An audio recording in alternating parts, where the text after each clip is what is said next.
સુરતમાં ઇન્દ્રપુરા ગદેવાન વાલ્મીકી વાસમાં છડી નોમ પર્વને લઈને ઉત્સાહ જોવા મળી રહ્યો છે. ધાર્મિક વિધિઓ અને પરંપરાગત કાર્યક્રમો સાથે ભક્તિમય માહોલમાં ઉજવણીની તૈયારીઓ શરૂ થઈ ગઈ છે. તહેવારોની મોસમનો પ્રારંભ થતા સુરત શહેરમાં છડી નોમના પાવન પર્વને લઈને જોરશોરથી તૈયારીઓ શરૂ થઈ રહી છે. ઇન્દ્રપુરા ગદેવાન વાલ્મીકી વ્યાસ વિસ્તારમાં આ વર્ષે છડી નોમની ઉજવણીને લઈને સ્થાનિકોમાં ખાસ ઉત્સાહ અને ધાર્મિક ભક્તિભાવ જોવા મળી રહ્યો છે. પર્વને લઈને વિસ્તારના લોકો દ્વારા વિવિધ તૈયારીઓ કરવામાં આવી રહી છે અને ધાર્મિક માહોલ જોવા મળી રહ્યો છે. છડી નોમના પર્વ નિમિત્તે પરંપરાગત ધાર્મિક વિધિઓ અને કાર્યક્રમનું આયોજન કરવામાં આવી રહ્યું છે. સ્થાનિક લોકો મોટી સંખ્યામાં ઉપસ્થિત રહી પર્વની ઉજવણીમાં જોડાશે. સમગ્ર વિસ્તારને શણગારવામાં આવી રહ્યો છે અને પર્વને લઈને લોકોમાં ભારે ઉત્સાહ પણ જોવા મળી રહ્યો છે. ભક્તિભાવ અને પરંપરાગત રીત રિવાજો સાથે છડી નોમની ઉજવણી કરવામાં આવનાર હોવાથી સ્થાનિકોમાં આનંદનો માહોલ છવાઈ ગયો છે. તહેવાર દરમિયાન કોઈ અનિચ્છનીય બનાવ ન બને તે માટે જરૂરી વ્યવસ્થાઓ અંગે પણ ધ્યાન રાખવામાં આવી રહ્યું છે. આ પાવન પર્વને લઈને સમગ્ર વિસ્તારમાં ધાર્મિક ઉત્સવ જેવો માહોલ જોવા મળી રહ્યો છે. મારું નામ પ્રવીણભાઈ બાબુભાઈ પટેલ, છડી નંબર 1 ના વહીવટ કરતા છે. આજે અમે દર ગુરુવારે આરતીનો આખો વર્ષ દર ગુરુવારે આરતીનો પ્રોગ્રામ કરીએ છીએ અને રોજ તો પૂજા પાઠ થાય, પણ દર ગુરુવારે આરતી કરીએ છીએ, પૂજા પાઠ કરીએ છીએ. અને અમારા તારીખ 28/8/2026ના રોજ બળેવ છે અને બળેવની છડી અમે તાપી નદીએ લઈ જઈએ છીએ અને ત્યાં એની પૂજા અર્ચના કરીને પછી અમને અહીંયા સ્થાપના કરીએ છીએ. અમારા મંદિરે છડી નંબર 1માં ગોગાજીનું મંદિર આવેલું છે, તેમાં અમે એ કરીએ. અને અમે અત્યારે જે ગોગાવીનું જે અમારા બળેવથી 10 દિવસ સુધી અમારા અખંડ દિવસ જોત ચાલશે અને પૂજા અર્ચના રોજ કરશે.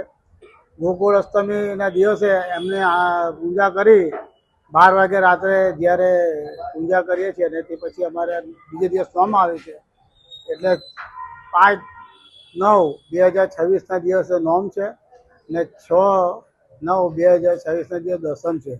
નોમના દિવસે અમે અહીંયા છડી નંબર 1 ગોગાવી મંદિર ઇન્દ્રપુરા ગજાવાનથી લઈ અને કોટ સફેદ રોડ થઈ, ભાગળ થઈ, પીરછડી રોડ થઈ, કલમ મંદિર છે, અમારે દિલ્હી ગેટ થઈ, ડાંગી સાઈડે અમારું મોટું મંદિર છે, ત્યાં અમે જઈશું. અને એ પછી બીજે દિવસે એટલે દર્શનના દિવસે પાછા સાંજે એ જ રસ્તે અમારા સરઘસ નીકળ છે. ગોગાજી મહારાજનું જે લગ્નનું મહોત્સવ છે, આ લગ્નનું છે અને લગ્નનું અમે મનાવીએ છીએ કે જ્યારે પહેલા દિવસ જાન જાય છે, બીજે પાછી વળે, એ હિસાબે અમે લગ્નનું આ તૈયારી છે. અને આજથી અત્યારે એ છે અમારો ત્યાં બળેવનું કામ જે છડી નીકળે તેનું આમ કામકાજ અત્યારે ચાલુ છે. અને એમાં આ કામકાજમાં અમારે લગભગ 2 થી 2.5 મહિના જેવો અમને સમય લાગે છે. એમાં અમારા ઘણા બધા કારીગર એ હોય છે, કારીગરો કે જે પોતપોતાનું કોઈ વાયરમેન હોય છે, કોઈ થર્મોકોલ વાળો હોય છે, કોઈ લાઇટ ડેકોરેશન, એવા બધા અલગ અલગ પ્રકારના બધા હોય છે પરવાળા.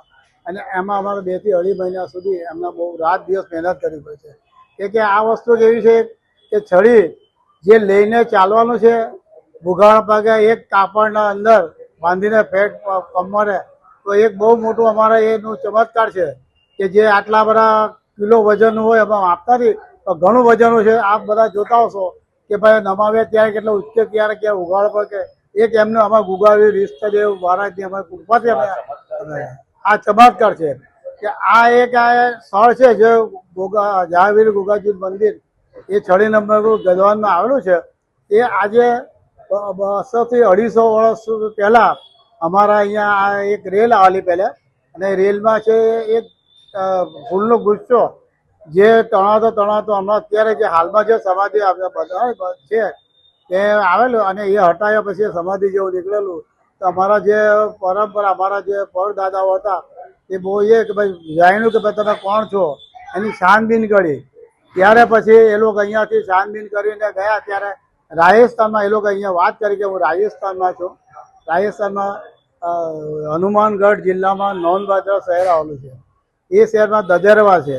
દજરવાનો રાજા છે અમે, અને એ અમે ત્યાંથી અહીંયા સુરત આવીને અહીંયા અમારે એ કરે છે કે જે વાલ્મીકી સમાજને અછૂત તરીકે ગણતા હતા તેના માટે આજે અમે એ કર્યા છે અને એ કર્યા પછી મેં અહીંયા એ કર્યું છે. વાલ્મીકી સમાજને શું સંદેશ આપવાનો? અમારા વાલ્મીકી સમાજને એક જ સંદેશો આપીશું કે અમારો આ જે તહેવાર છે અમે વાલ્મીકી સમાજ બધા મળી હળીને રંગે ચંગે ઉજવીએ છીએ. અને હવે પછીની હું પેઢીને એક નમ્ર વિનંતી કરીશ કે આ જે ખરાબ વ્યસન છે, જે એક દારૂનું, સિગરેટ, આ તે બધું પાન, એ બધું આપણી સમાજમાંથી છોડી દઈ અને આપણે શૈક્ષણિક લાયકાત પ્રમાણે આગળ વધીએ કે આપણા કોઈ સારા કે સંસ્કાર મળે એવી અમે અપીલ કરું છું. અને જાહેર જનતાને નિવેદન કરું છું કે અમારે છડી નંબર 1 ગોગાજી મંદિરમાં ઇન્દ્રપરામાં તારીખ 5/9/2026 રોજ 5/9/2026 રોજ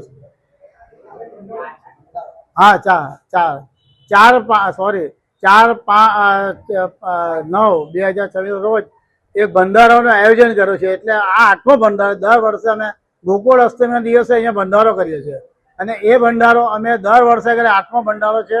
અને જાહેર જનતાને, અમારા પંચ પટેલશ્રીઓને, અમારા છડીના બધા કાર્યકર્તાને જણાવું છું કે આ ભંડારામાં સર્વે ભરા આવીને લાભ લઈ અને જે પ્રસાદી મળે તે આરોગ્ય એવી હું અપીલ કરું છું જાહેર જનતાને.